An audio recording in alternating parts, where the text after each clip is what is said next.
Paul here with my gnome hat back on. This is a kind of a crazy story that I'm about to tell you. And the only way I can start it is basically I am doing a tutorial for my song Dancing in the Street for you guys. We're going to actually break down the recording, which is going to have the solo isolated tracks of Kenny Aronoff playing drums, Tony Franklin playing bass, and Chuck Leavell playing keys. So we're working on that.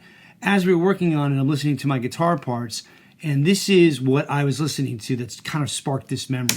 Well, come on, don't it feel like a 90, but you just got woke.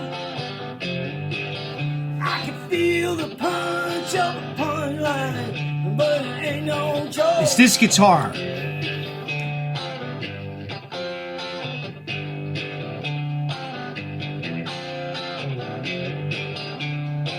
Okay, so I don't normally use effects, but if I do, I don't usually use distortion. I usually just use my amps, and I if I have to get, crunch out of it, I usually use an attenuator, so I'm able to dime the amp a little bit, get the sound that I want.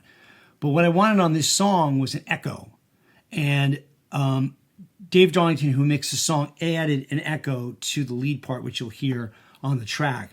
That track actually was recorded dry.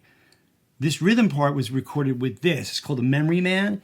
And this is a vintage pedal from I think it's the 70s, I'm pretty sure. But this could be a 1981, I'm not sure. But it reminded me, I remember looking it up, and actually The Edge from U2 originally used these pedals early in the career of U2 to kind of get his delay sound. That's not why I got it. I got it because I wanted to use it for this song and this particular guitar that you just heard. But after I got it, I started researching a little bit, and I learned that The Edge used this, which sparked a memory for me. So I had just gotten the Picket gig, and no one knew about it. And I was playing with my band in a bar, and what happened was we were playing, I think, Love Comes to Town by U2. It's a great song to play with a band because you can take it out, and you could solo with it and do a lot of really great things with the tune.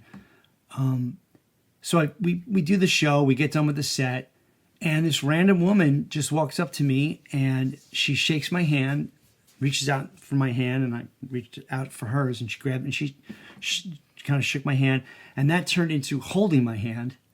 And then she stared at me and she said, "I want you to know that you're going to meet U2." And, I'm in a bar in New York City, and the furthest thing from my mind is meeting U2. Okay. And I thought, well, we played one of their songs, we're jamming on, and she's just projecting. But there was something about her that stuck with me. And I remember going, okay. And then I never saw her again for the rest of the night. She was gone. Fast forward 2 years later, I'm on the road with Picket. I'm doing a show in Nice, France. And we get done with the set. I walk up the stage, and there is Bono and The Edge. Basically, like, I walked right into them.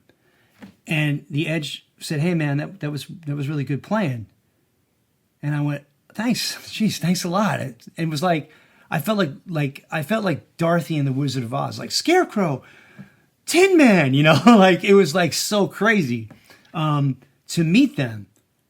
And I remember talking to him for a little bit. I asked him about his song, their song, In a Little While, because I thought it was a really cool tune that had come out.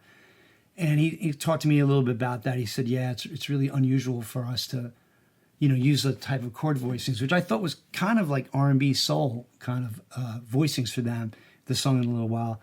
I didn't speak to Bono that much, but, he was there listening. And so then we had this conversation, and I shook his hand. I said, "So nice to meet you." And I left. And then it came back to me as I was walking away, that woman I met 2 years before who said, "You're going to meet U2." So I don't know if any of you guys have stories like that where someone you've met has been kind of clairvoyant. I'm not sure if I believe in that kind of stuff or not, but that's the story.